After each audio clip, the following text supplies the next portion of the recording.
¿Qué tal, queridos amigos? México, nuestro México, no puede seguir así. No puede seguir bajo el mando de los criminales. No puede seguir bajo las órdenes de los sicarios del narcotráfico, que no son precisamente los que sabemos, sino que están más arriba. ¿Quiénes son más poderosos? Algunos políticos que manejan a los narcotraficantes a su entender, o los narcotraficantes que someten a los políticos para hacer que actúen como a ellos les conviene. Esta es la reflexión de hoy. Los narcotraficantes hacen lo suyo, que es contrabandear drogas o distribuirlas, de acuerdo a la circunstancia, a costa de lo que sea, a costa de enfrentarse a la Guardia Nacional, al Ejército, a las policías, a costa de las vidas humanas que cobran en este afán de violencia que va creciendo interminablemente.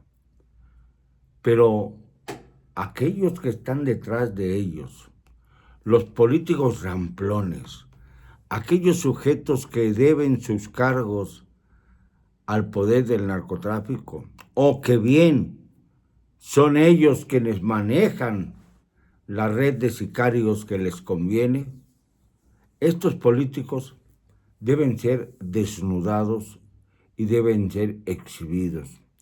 Nosotros lo hemos hecho en varias ocasiones. Hemos señalado a gobernadores y miembros del gabinete de la señora Claudia Sheinbaum como algunos de los más poderosos. Y sin embargo, no se mueve ni una hoja. Por ejemplo, yo recuerdo que hace años, antes del 2000, se señalaba a Carlos Jan González como uno de los más importantes jefes de los sicarios de México.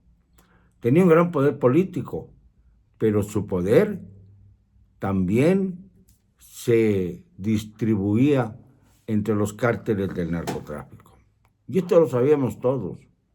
Lo sabía él mismo, por supuesto, y sabía hasta dónde llegaba la fuerza de su influencia ante el terrorismo, llamado así ahora, que ejercen los cárteles del narcotráfico. Llegó a juntar hasta 5,000 pipas que era dueños de ellas el propio clan Hank.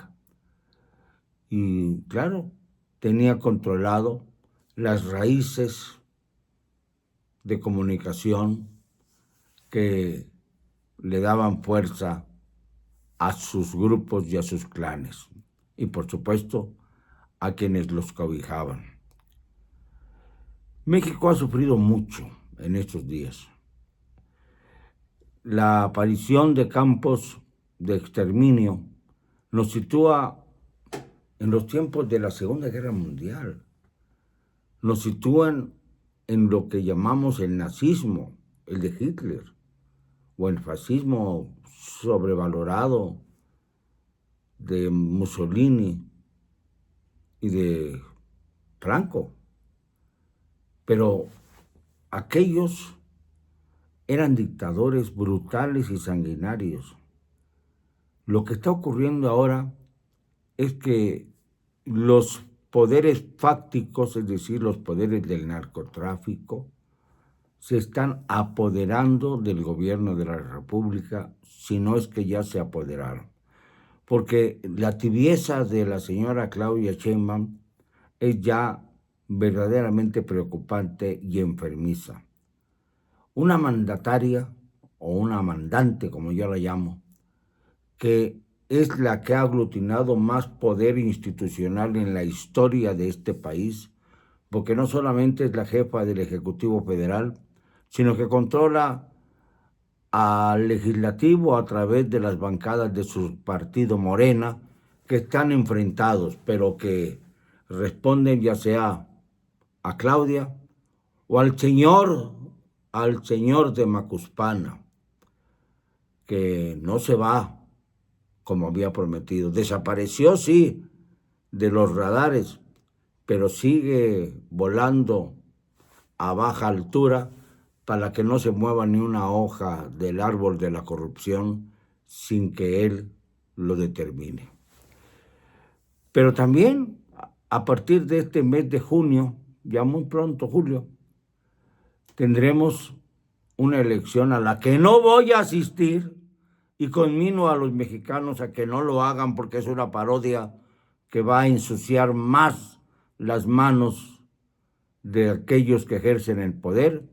Tendremos un poder judicial surgido de las tómbolas, de los dedazos y de la ignominia de la ignorancia, porque la mayor parte de los que aparecerán en las boletas, si no todos, serán desconocidos para los electores.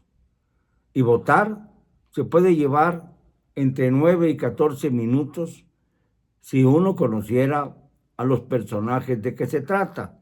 Si no se conocen, pues entonces solamente leerlos se llevará muchísimo tiempo más. O sea, es una elección que de ninguna manera puede aglutinar a un número suficiente de mexicanos para validarla.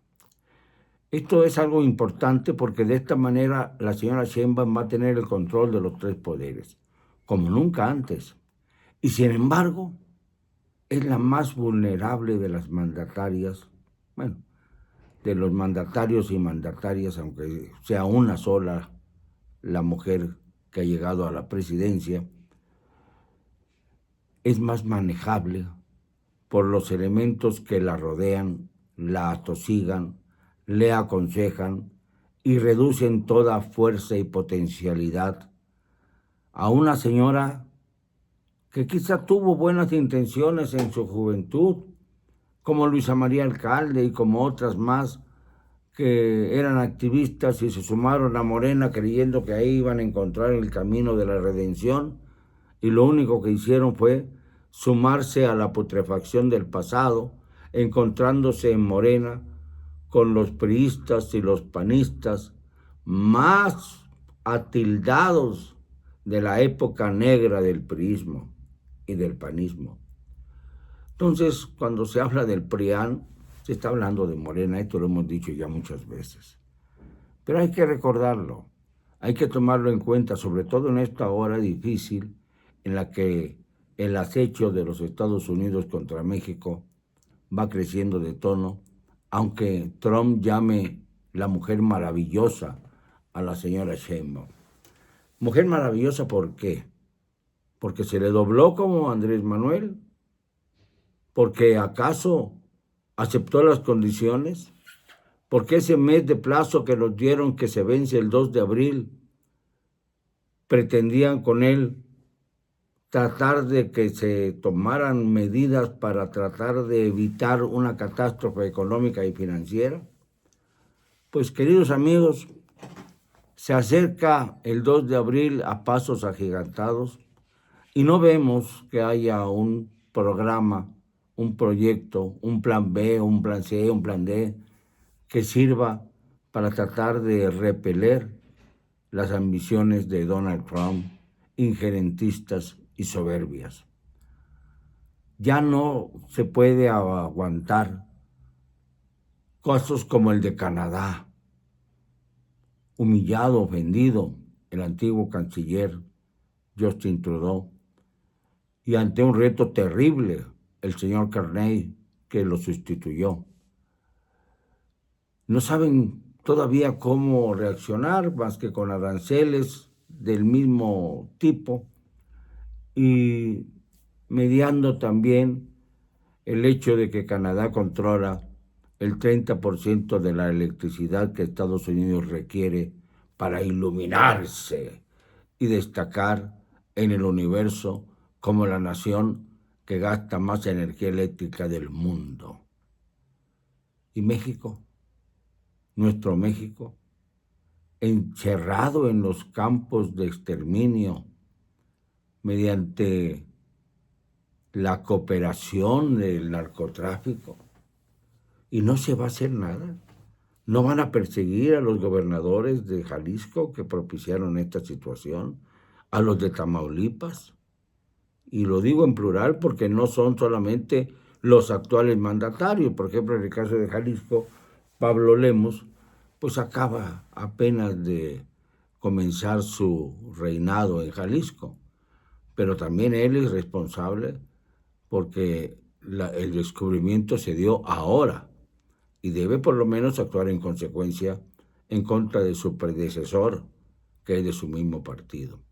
Y así por el caño de la historia, estamos enfrentando una situación dramática, porque obviamente la señora Sheinbaum no quiere de ningún modo combatir a los políticos corruptos que comienzan con AMLO, sus hijos y todos aquellos que están integrados a los gobiernos de los estados por Morena y sobre todo a los miembros del gabinete presidencial. No me van a callar, nunca. Y lo digo con cero cobardía.